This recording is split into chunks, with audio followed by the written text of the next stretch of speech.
What's going on with all you sexy, messy, flexy, pexy motherfuckers? It's your boy T-Dope, aka Mr. Buttersmooth, back on the mic once again. And today, we're going to be talking about Dragon Ball games. And we're going to be talking about where Dragon Ball games will be heading after the Xenoverse days. And if we're going to go down another dark path in Dragon Ball games, or if Xenoverse and Xenoverse 2 is the beginning of a new golden age in Dragon Ball. So let's get right on into it, guys. Now, I see that, in my prediction, my honest opinion, I think Xenoverse was really the beginning of a new golden age in Dragon Ball games. If you guys remember, back during the 90s and early 2000s, kind of, not really early 2000s, but mostly during the 90s, we had Dragon Ball games that were not so great. Like, it was a whole, in fact, if you really look at it, it was a lot of Dragon Ball games that came out during the 90s era, like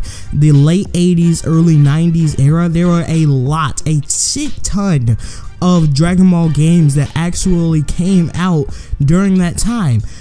The sad thing about it is only a handful of those games were actually halfway decent to good games. Most of those games sucked. Perfect example, I don't want to say first 3D Dragon Ball game, but this is pretty much the first 3D Dragon Ball game. Dragon Ball GT Final Bout.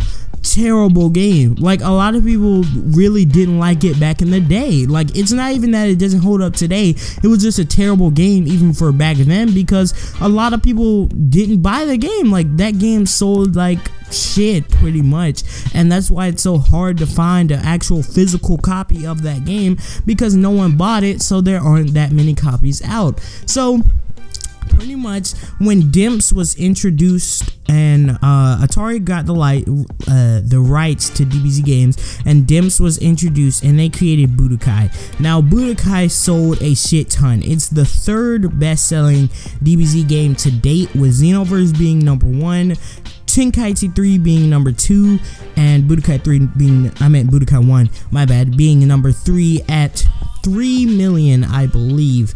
I don't think it went over 3 million. I think Tenkaichi 3 sold 3.3, and I believe Xenoverse sold 3.7. I could be wrong on that, but I do know that those are the three top, and I know they all sold 3 million copies.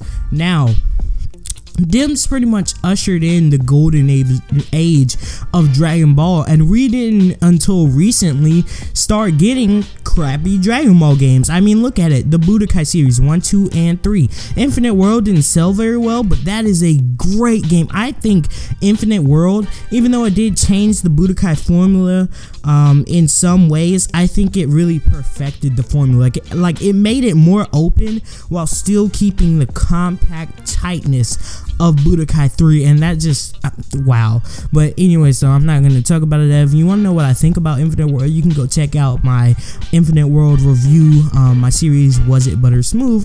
I will have that in the description down below. But anyway, shameless plugging. Infinite World was great. Burst Limit, even though it wasn't finished, combat wise, visually, it was fantastic. That was a well put together game. Even though it was not finished, it was still a well put together package. The Tenkaichi games, Spike finally took over because we had 3 back-to-back games from Dimps, and we needed a new developer to take it away from just the 2D side. And we had Spike come in, and they introduced a large roster. Well, it kept getting larger as the games went on, but they introduced, the 3D aspect of DBZ games, and introduced a large roster while not really being as competitive as the Budokai games. They were catering to the fans that just wanted to have Dragon Ball Z playable, like the anime be playable, and that's really what Tenkaichi 3 or the Tenkaichi series in general sought out to be, and it achieved that goal. Tenkaichi 1, 2, and 3.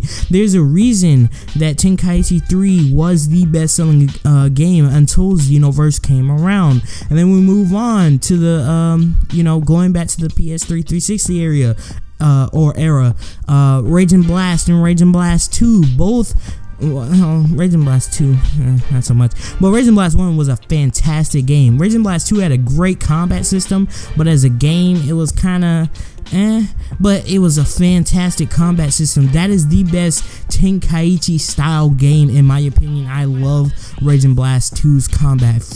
I love it. And then after that, we kind of started to slip into, territory that wasn't so compact because Bandai Namco was trying different things, but they finally got it right. Ultimate Tenkaichi was a necessary step because we needed to see how how you could make a created character system and get feedback off of that. So they improved the visuals even though the gameplay was kind of lacking, but they did introduce that created character system and people really took a liking to it, but they just needed more, so they borrowed from Dragon Ball Online. So they took what Dragon Ball Online had and Ultimate Tenkaichi's console experience with created characters and combined them together to make Xenoverse with Battle of Z. Battle of Z really was a quite mediocre game. Like, the game was really like 6 out of 10. Like, you know what I'm saying? It wasn't that good. I personally enjoy playing Battle of Z, but I will not say it is a good game because it is not really a good game. It's not a well put together game. So Battle of Z, it introduced the the team battle aspect, because a lot of people were asking for that, and they made a few mistakes, but they actually corrected those mistakes in Xenoverse. That's what I'm saying. We had to take those a few years hits, hit and miss type of games in order to get what we had in Xenoverse. So we combined Dragon Ball Online, Ultimate Tenkaichi, and Battle of Z all pretty much into one in Xenoverse, and that's really the reason why Xenoverse sold so well. It took aspects from the games prior to it that that were successful, that people actually wanted to come back, and then combine them all into one compact game. I think Xenoverse 2 is going to sell great. I honestly think we may get a Xenoverse 3 ended off at the trilogy, because that's usually how it goes. The only exception to that really was Raging Blast, and that's only because Raging Blast 2 sold so poorly. The Budokai series went on for 3 games. Well, technically, because Infinite World and Burst Limit technically doesn't count. And the Tenkaichi games, that technically went on for 3 games, because Raging Blast and Ultimate Tenkaichi technically doesn't count in that series, even though Ultimate Tenkaichi has the same name, but it's not really part of the original Tenkaichi series. So but yeah, that's what I'm saying. Like, I really think we're gonna get Xenoverse 3, and after that, I have no idea where it's gonna go. But honestly, if I had to make a prediction, and if I had to see what was best for the community, I'd honestly say bring back one 2D game, even though I don't think it'll be created by Dimps if it was, because this is not the same Dimps team as it was in the early 2000s. So I don't actually think Dimps will go back to 2D, and I'm pretty sure Bandai Namco won't go back to 2D.